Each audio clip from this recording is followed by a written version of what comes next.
Hey everyone, and welcome to another edition of our Explainer. I'm really glad you're joining us today because, wow, we have a truly fascinating financial turnaround story to unpack. Just imagine being a tech company that literally, 12 months ago, was staring down a painful six-figure loss. But fast forward to the first 3 months of 2026, and they've completely flipped the script. We're talking about Captii Limited, a Singapore-listed group working all across Southeast Asia in telecom and enterprise software. Today, we're looking at their latest financial results purely from an investor's perspective to see exactly how they pulled this rapid recovery off. Absolutely. And we're going to do it together, keeping things fun and straightforward. I'm thrilled to dive into this with you. You know, turnarounds like this, they definitely don't just happen by accident. They're driven by really specific choices and shifting business segments, all while navigating some pretty tough economic headwinds. So we're going to act as your guides today to make complete sense of these numbers.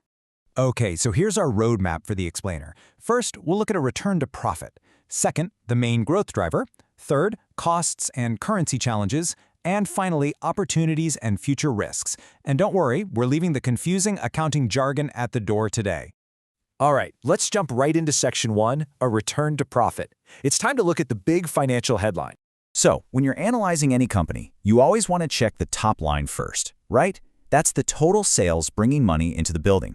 For Captii Limited, their total revenue grew by an incredible 35% compared to the exact same time last year.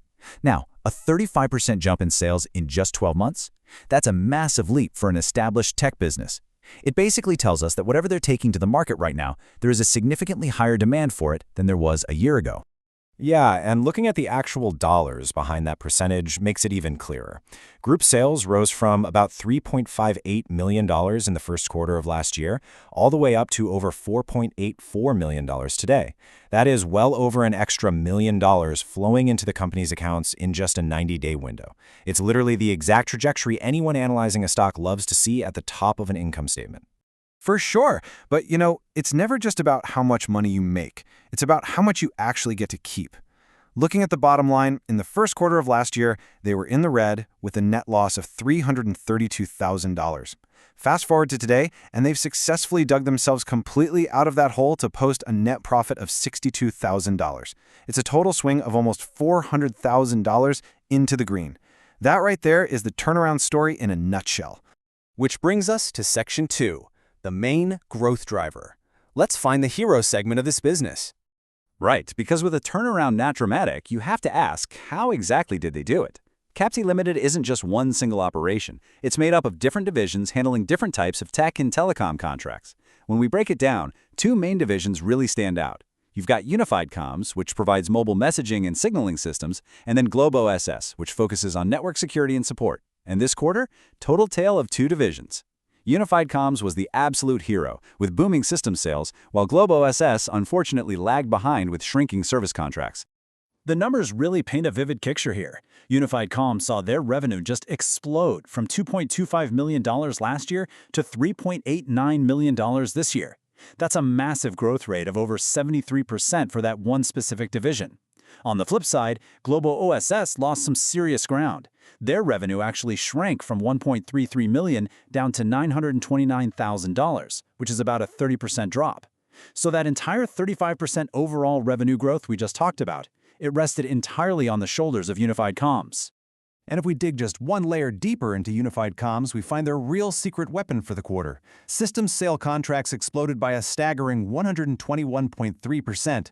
System sales are basically when a customer outright buys the technology systems, the whole shebang, instead of just paying a monthly subscription or managed service fee.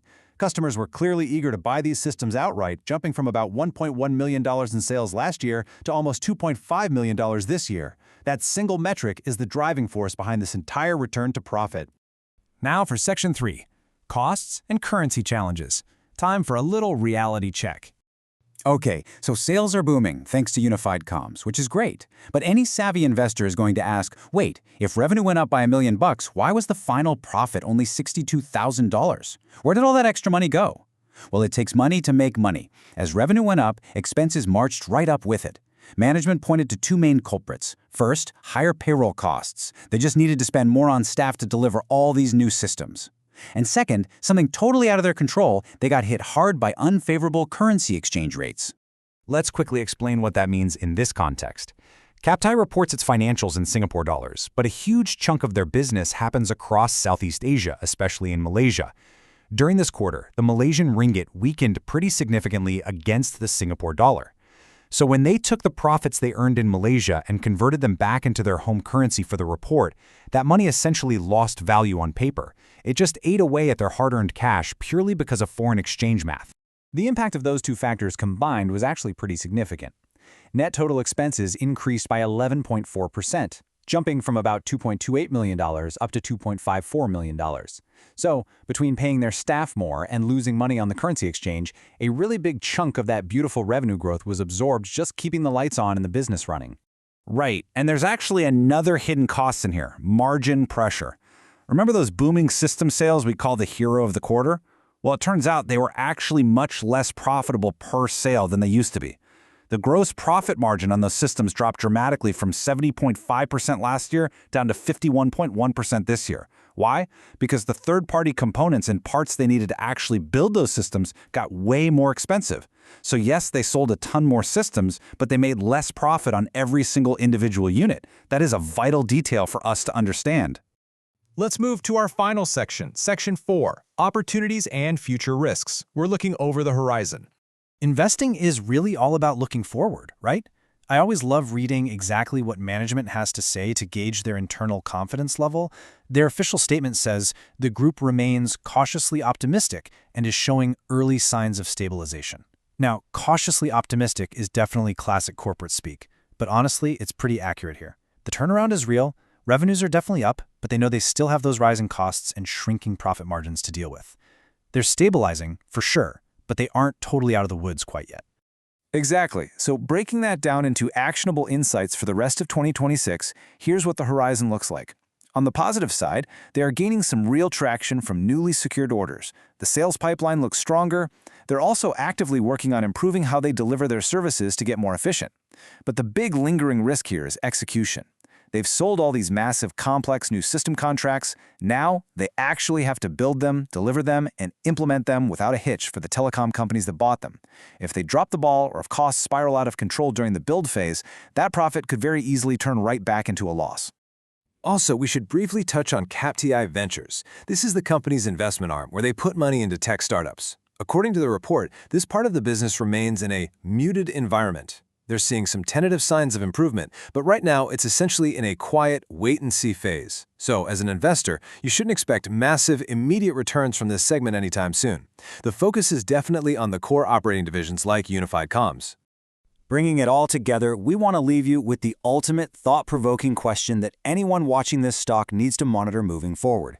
Can Captii Limited actually maintain this exciting profit momentum despite rising payroll costs, expensive component parts, and volatile currency risks? They've proven they can sell their tech, but the real test for the rest of the year will be managing those expenses to protect the bottom line. It's going to be a really fascinating story to watch unfold. Thanks so much for joining us for this explainer. This content is intended to serve strictly and only as an informational, independent, objective summary of recent events and should in no way be interpreted, construed, or relied upon by any party as inside information or financial advice